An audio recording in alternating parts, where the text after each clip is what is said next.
العالمین والعاقبۃ للمتقین والصلاة والسلام علی رسولہ الانبیاء والمرسلین اما بعد۔ قابل احترام ناظرین سامعین، السلام علیکم ورحمۃ اللہ وبرکاتہ۔ ایک مسلمان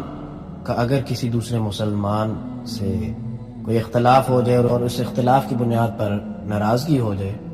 تو اس ناراضگی کی مدت کتنی ہے، اسلام نے اس کا ہمیں کیا درس دیا ہے؟ تو اس بارے میں اللہ کے نبی علیہ الصلوۃ والسلام نے فرمایا، آدمی کے لیے جائز نہیں ہے کہ وہ اپنے بھائی سے 3 راتوں سے زیادہ قطع تعلق کیے رکھے کہ دونوں راستے میں ایک دوسرے سے ملے تو منہ پھیر لیں،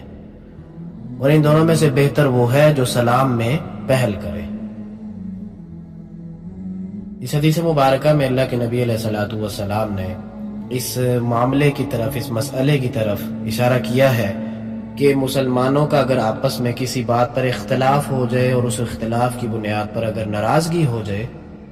تو وہ کتنے دن تک رکھنی چاہیے۔ اللہ کے نبی علیہ الصلوۃ والسلام نے یہ فرما دیا ہے اور یہ شریعت کا حکم بھی ہے کہ 3 دن سے زیادہ کسی مسلمان کو آپس میں تعلق ختم نہیں کرنا چاہیے۔ اور یہ بات ممکن ہے کہ وہ مسلمان کسی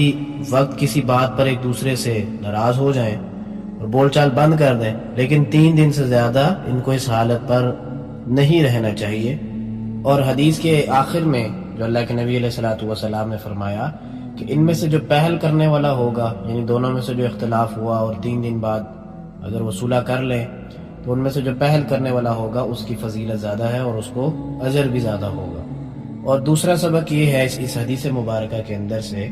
کہ آج کے معاشرے کے اندر مسلمانوں کے اندر پھر سے جاہلیت کے زمانے کی جیسی چیزیں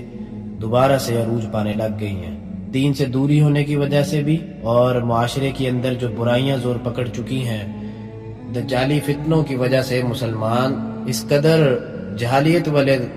طور طریقے اپنانے لگ گئے ہیں کہ آج اگر مسلمانوں کے درمیان کسی چیز پہ اختلاف ہو جائے تو بات وہ لڑائی پر لے جاتے ہیں، اور اس لڑائی کا نتیجہ یہی ہوتا ہے